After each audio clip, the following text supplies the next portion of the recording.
الحمدللہ رب العالمین والصلاة والسلام علی سید الانبیاء والمرسلین وعلی آلہ واصحابہ اجمعین۔ بزرگان دین، اولیاء عظام اور مشائخ کرام کے ہاں ایک معمول ہے کہ ہفتہ وار ایک ورد کی ترتیب رکھتے ہیں۔ یاد رکھیے، ذکر و اذکار وظائف میں مداومت، ہمیشگی، توجہ اور یقین ان سب کا ہونا ضروری ہے۔ کبھی پڑھا دل چاہا اور کبھی قضا کیا، کبھی دل چاہا مسلسل لگا رہتا ہے، تسبیح بھی لی ہے، نمازی بھی پڑھ رہا ہے، اور کبھی جو ہے قبلے کی طرف منہ بھی نہیں کرتا۔ تو یاد رکھیے، اللہ تبارک و تعالی کو وہ عمل پسند ہے جو مداومت کے ساتھ ہو، استقامت کے ساتھ ہو، ہمیشگی کے ساتھ ہو۔ بے شک آپ تھوڑا عمل کرے مگر اس کو ہمیشہ کرے۔ احب الاعمال الی اللہ ادومها وان قل۔ تو اللہ کو بہترین اور پسندیدہ عمل یہ ہے کہ آپ ہمیشہ پڑھیں، بے شک کم پڑھیں مگر ہمیشہ پڑھیں۔ تو ہمیشگی ضروری ہے۔ دوسرا یہ ہے کہ آپ توجہ کے ساتھ پڑھیں۔ ان اللہ لا يقبل الدعاء من قلب لاہن۔ اللہ تبارک و تعالی غافل دل کی دعا کو قبول نہیں فرماتے، اس لیے دل کو اللہ کی طرف متوجہ کر کے پڑھے اور یقین کے ساتھ پڑھے۔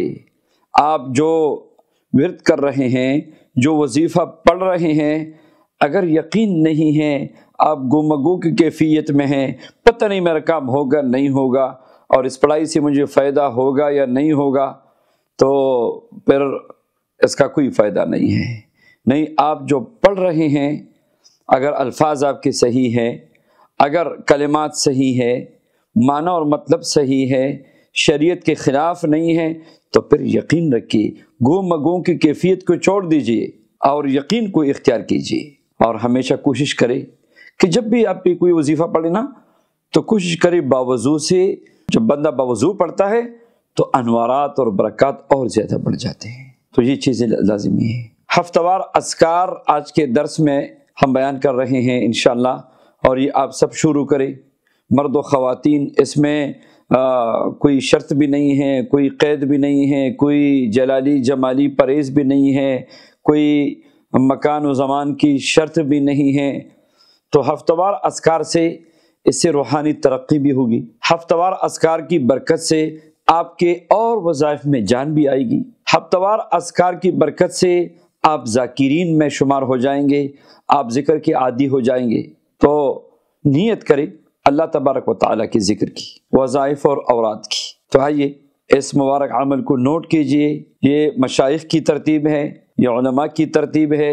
انشاءاللہ چاروں سلسلوں کی نسبتیں، برکتیں، روحانیتیں، فیوزات و انوارات آپ کو ملے گی، چاروں سلسلوں کی، ماشاءاللہ سبحان اللہ۔ تو آپ ہفتے کے دن سے شروع کیجئے۔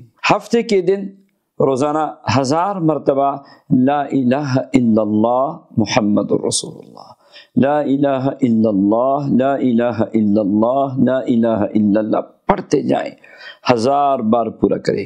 اس میں اگر ایک جگہ بیٹھ کے پڑھے بہتر ہے، ورنہ چلتے پھرتے بھی پورا کر سکتے ہیں۔ خواتین گھر کا کام کاج کرتے ہوئے بھی پورا کر سکتی ہیں، برکت آئے گی گھر میں۔ ہفتے کے دن پورا کریں، پورے دن میں کسی بھی وقفے سے بھی پورا کر سکتے ہیں، ایک جگہ بیٹھ کے بھی ایک مجلس میں پورا کر سکتے ہیں۔ اور اتوار کے دن یا حی یا قیوم 1000 مرتبہ پڑھیں، یا حی یا قیوم، یا حی یا قیوم۔ یہ ایسے مبارک اعمال ہیں کہ اگر آپ کوئی اور وظیفہ نہ بھی پڑھ سکے تو انشاءاللہ آپ کے سارے مقاصد اور آپ کی ساری دعائیں ان اسماء مبارکہ اور وظیفے کی برکت سے جو ہے وہ حل ہوگی۔ تو اتوار کے دن یا حی یا قیوم 1000 مرتبہ، اور پیر کے دن آپ نے 1000 بار درود پاک پڑھنا ہے، یہ معمول بنائیں۔ اور منگل کے دن آپ 1000 مرتبہ استغفار، کوئی بھی استغفار ہو، استغفر اللہ الذی لا الہ الا هو الحی القیوم واتوب الیہ، استغفر اللہ ربی من کل ذنب واتوب الیہ، ورنہ استغفر اللہ ربی بھی پڑھ سکتے ہیں۔ اللہم اغفر لی پڑھ لے، 1000 مرتبہ پڑھ لے۔ اور بدھ کے دن تیسرا کلمہ سبحان اللہ والحمد للہ ولا الہ الا اللہ واللہ اکبر ولا حول ولا قوة الا باللہ العلی العظیم۔ اور جمعرات کو صرف لا حول ولا قوت الا باللہ، لا حول ولا قوت الا باللہ 1000 بار۔ اور جمعے کے مبارک دن میں درود پاک کی کثرت کریں، اور جتنا زیادہ سے زیادہ آپ درود پاک پڑھ سکتے ہیں درود پاک کی کثرت کریں، کیونکہ یہی وہ مبارک دن ہے جو درود پاک کے لیے خاص ہے۔ اور اس کے ساتھ ساتھ 1000 بار یا اللہ یا اللہ یا اللہ یا اللہ یا اللہ یا اللہ یا اللہ یہ بھی پورا کرے۔ یہ پورے ہفتے کی ترتیب ہے، ذکر و اذکار کی ترتیب ہے۔ اور ہر دفعہ جب آپ روزانہ آپ پڑھیں گے درود پاک شروع میں بھی پڑھ لے، آخر میں بھی پڑھ لے، انشاءاللہ دعائیں بھی قبول ہوگی، آپ مقبولین میں شمار ہوں گے، روحانی ترقی بھی ہوگی، گناہوں سے حفاظت بھی ہوگی، اور شیطان کے شر سے بھی محفوظ ہوں گے، اور گناہ بھی معاف ہوں گے انشاءاللہ تبارک و تعالی۔ اللہ تعالیٰ سب کو عمل کی توفیق نصیب فرمائے۔